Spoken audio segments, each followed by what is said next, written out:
Okay, let's unpack this. You sent over some really fascinating insights from Football Flicks today. Looks like we're diving headfirst into the rumors and the realities around Real Madrid. Yeah, potential transfers, coaching futures.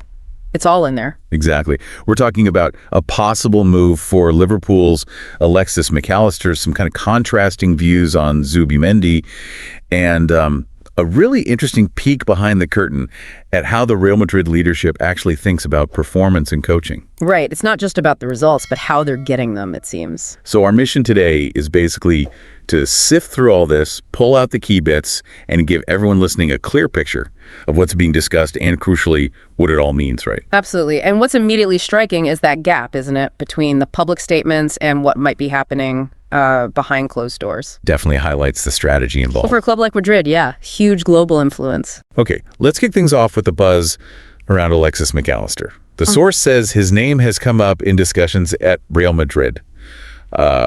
On the table is the phrase they used, like lots of potential signings. Pretty standard stuff so far. But here's where it gets spicy. His father apparently got involved, made some comments about his son's future that left people inside Madrid feeling, well, the word used was alucinado. Alucinado. Wow. That suggests real surprise. Maybe even, what did he say? Something audacious. Exactly. That's the question. Now, the report adds that while Madrid admits his name was mentioned in meetings, their official line, publicly, is that they aren't planning to reinforce the midfield. Which feels like a direct contradiction. Totally. And our source finds it hard to believe, too, noting they have separate info suggesting the club is actually looking at midfielders. So why the difference? That's the million-dollar question, isn't it? Is it just negotiation tactics? Keep the price down. Yeah. Or maybe they genuinely haven't decided their strategy yet. Could be either, honestly. Public denials are classic transfer game stuff. Avoids inflating the fee. But, it could also be genuine internal debate. Maybe waiting to see how the season plays out, who else moves. Right.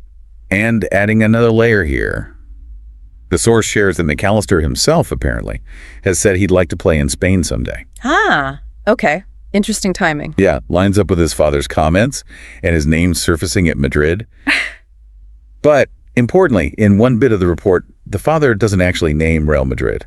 He mostly talks about his son being happy at Liverpool, settling in, living near Robertson in Manchester. So what did he say that caused that alucinado reaction? It sounds less direct now.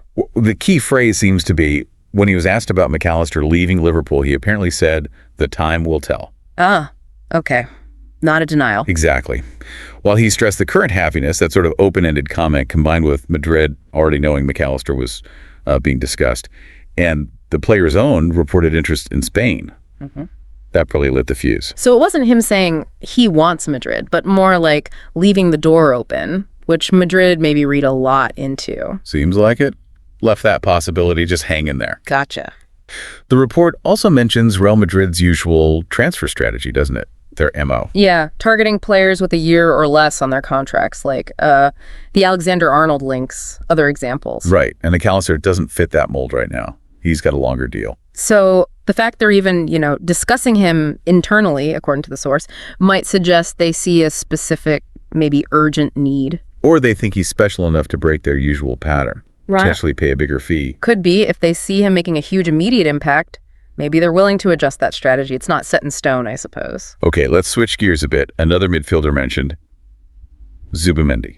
Right, his name was floating around too. But the story here seems, different. The source suggests the interest has cooled off quite a bit. Yeah, they were apparently told directly that Madrid isn't planning to sign him currently. And there's even a hint that maybe the links are being pushed from, outside the club. You mean maybe his agent or current club trying to get a better deal? That's the suggestion, yeah. Could be leverage for a contract renewal or something. It's quite a contrast to McAllister, isn't it? Definitely. So why play down one while the other generates this behind-the-scenes buzz, even if it's unofficial? Well, the report kind of implies Madrid feels they're in control with Zubimendi.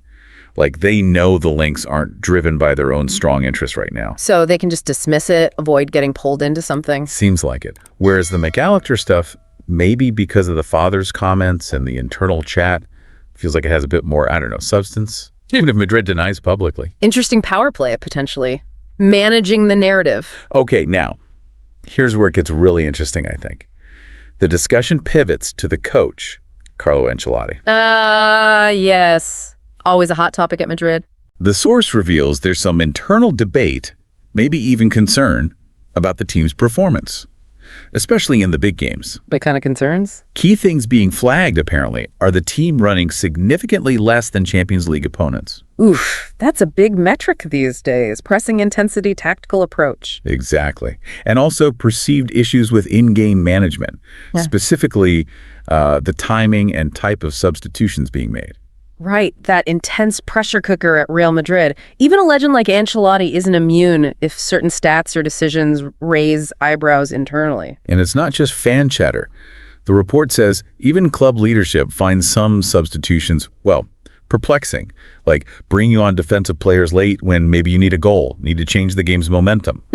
That suggests a potential disconnect, doesn't it, between the bench and the bosses? Yeah, there's a sense, according to the source, that maybe Ancelotti isn't squeezing every last drop out of the squad's potential, even considering, they had defensive issues earlier in the season.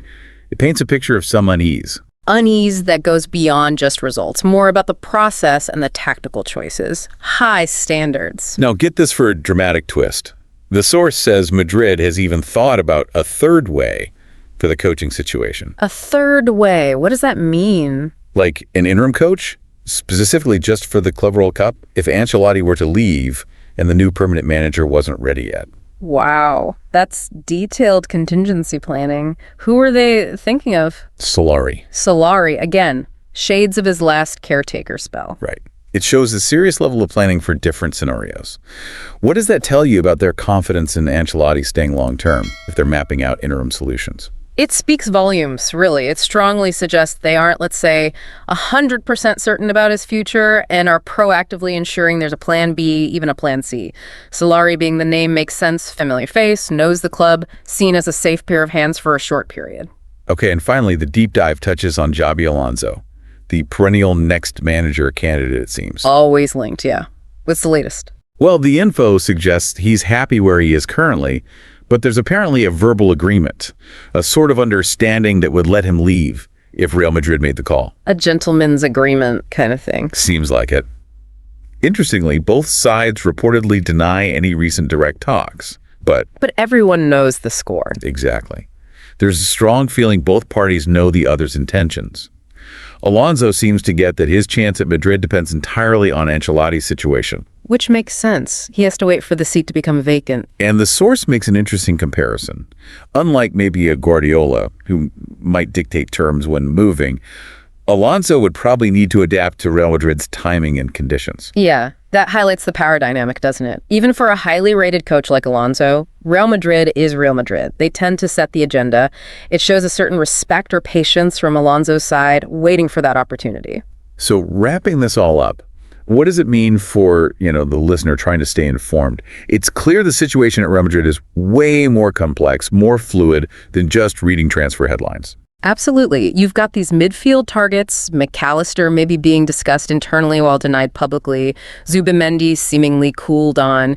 It's that whole strategic dance of recruitment. And then the coaching side. Ancelotti under scrutiny for performance, for tactics, even with contingency plans involving Solari being thought about. Yeah, the questions about Ancelotti, driven by those specific concerns like distance covered and subs, just show the immense pressure. And that Solari third way idea really underlines how proactive Madrid's leadership tries to be, even if it seems a bit unsettling. Ultimately, these Football Flicks insights offer a really fascinating glimpse behind that curtain, don't they? Into the thinking, the debates that shape one of the world's biggest clubs. It's a reminder that you really have to look beyond the surface noise, try and figure out the underlying dynamics, the motivations. Definitely. So here's a final thought to maybe chew on. Considering this level of really detailed internal discussion, this contingency planning for both players and the coaching situation, what does that suggest about Real Madrid's overall long-term strategy? Their vision for staying at the top, regardless of who's immediately coming or going? That's a great question. It suggests a club that's constantly evaluating, constantly planning, never standing still, always thinking 2 or 3 steps ahead, maybe. Definitely something to keep in mind as the season and the speculation continues.